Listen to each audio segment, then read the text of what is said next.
Hello and welcome to Coffee with Carey. This and my pumpkin spice syrup for my coffees are the only things I have here to celebrate the October holiday, but I brought it out early so I can start getting in the mood with you. Thank you for popping on by today to be a part of the conversation. And the conversation today is about being joyfully alone. I had a brand new coaching client this week. She's very intent on finding a partner as she's in her 60s. The way she spoke about it, I could tell that she assumed that everybody, she probably said everybody.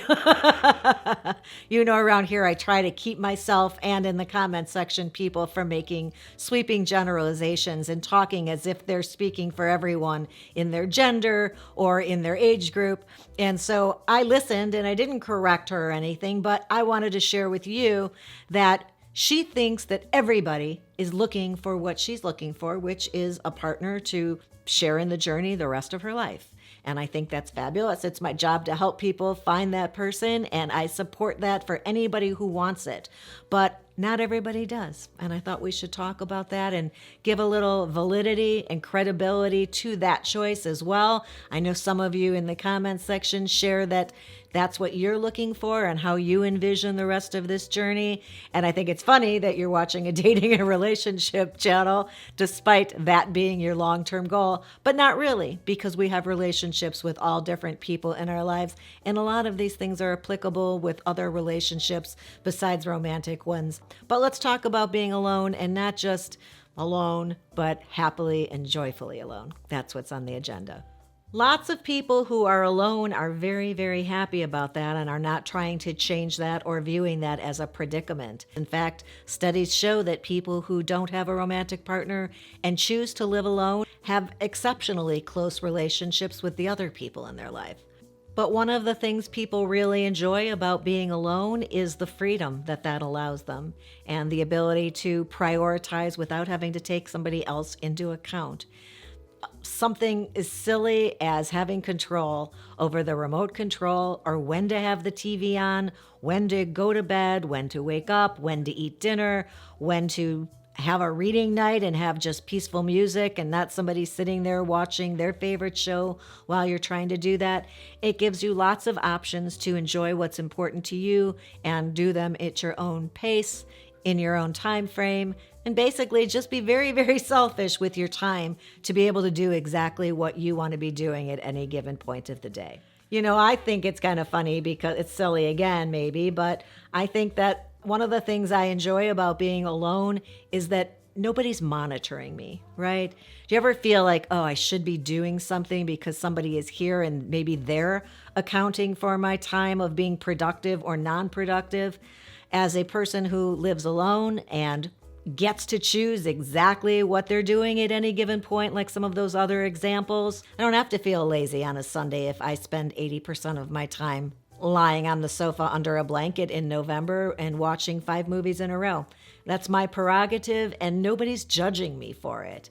Yeah, I've done that. It's like cozy football weather time of year. That would be a perfect Sunday, at least one weekend in November. I was also thinking, I guess if we're keeping numbers, maybe this is 2 or 3, but people who are introverts and enjoy their own company and find it draining, or at least don't get energy from being around other people, are really prone to enjoying and feeling recharged by that alone time by themselves. It gives them energy. They get recharge in their battery time from the time they're alone. So it would seem that they never have to run out of energy if they're alone quite a bit in their free time. And honestly, if you're picturing that somebody who lives alone or is choosing to not partner spends most of their time alone, you'd probably be sorely mistaken, because these people tend to be very social and to be able to spend quality, even more quality time, they say, with other family members and chosen family members, which we call friends, than somebody who has a partner. I mean, just picture this here. I'm like picturing my mom and dad had dinner with another couple tonight. And if I'm thinking about it, the conversation probably had to accommodate all four people. Maybe it was really surface because four people had to be involved in this conversation, two couples, as opposed to a one-on-one conversation, which could have maybe delved into something a little bit more deeply or allowed people to be more vulnerable and open up in different ways. So you can see where having singular relationships as opposed to couple relationships would be a little different. Also, some of that energy could be used by a person who lives alone or is choosing to be alone, not lonely, just alone, to pursue their passions, their interests, things that bring them joy. They have more free time for continued learning or creative pursuits. And I think I read somewhere that they're more likely to try new things, probably because they don't need somebody else to agree with them, to give permission, or to also want to engage in some new activity. All they need to do is agree with themselves that it's a good idea, and they're able to go and take a class, join a group. Lots of different ways to learn new things, obviously, but it's people who live alone and don't have to take another person into account to decide if that's a good idea are more prone to do it. I'm not saying this is true of everyone, and I don't have a study that proves that this is true. And I do remember reading that single people get more happiness from that sense of independence and that freedom than people who are coupled do. So it would make sense that somebody who values that would make those choices to find themselves as a single person who values freedom and alone time and growth and would make life choices that set them up in that situation where they could prioritize that. And there's a misnomer when people say that someone who is alone is lonely or they don't have anyone. Actually, studies show that people who are single are actually more attached, but they're attached to friends and people who don't live in their house necessarily. Maybe they have a roommate, I don't know. But they're attached to other people. So it's not that these are people who have a commitment issues necessarily or people who don't want to be around other people. They're just choosing to spend their time with somebody other than a romantic partner. They can surround themselves with more and different and a more diverse group of people than spending their time with one selected, chosen, special someone. And that's just a unique choice that everybody gets to make for themselves. It's no reason to judge anybody as being right or wrong with either of these choices.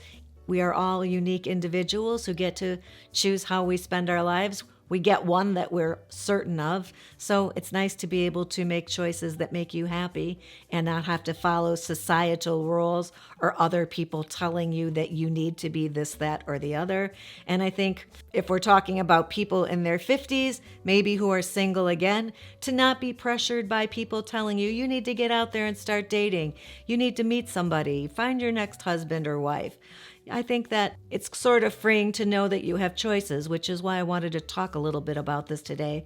There are certainly lots more benefits to being alone and the freedom of choice and the freedom of expression that come for people who choose to live singularly. And I just wanted to touch upon it today to give you a little something to think about and make sure that you don't feel bad or allow people to pressure you into their values instead of your own. Because living alone and choosing to be alone does not mean you have anything in the negative column there. And you are perfectly capable of living a psychologically and emotionally rich life as a single person. And I just want to make sure that that choice is yours to make. I hope you found that interesting and or helpful. If you did, do what my mom was telling you. She says, give this episode a thumbs up, and I'd appreciate that. Also, subscribe to the channel, hit the ring bell, then you're notified every time a new episode goes live. And I will look forward to seeing you back here again soon. Until then, have a good one. Yeah, you can be lazy, or you can be like super hyperactive. You could vacuum naked or something. It's up to you. Do what you want.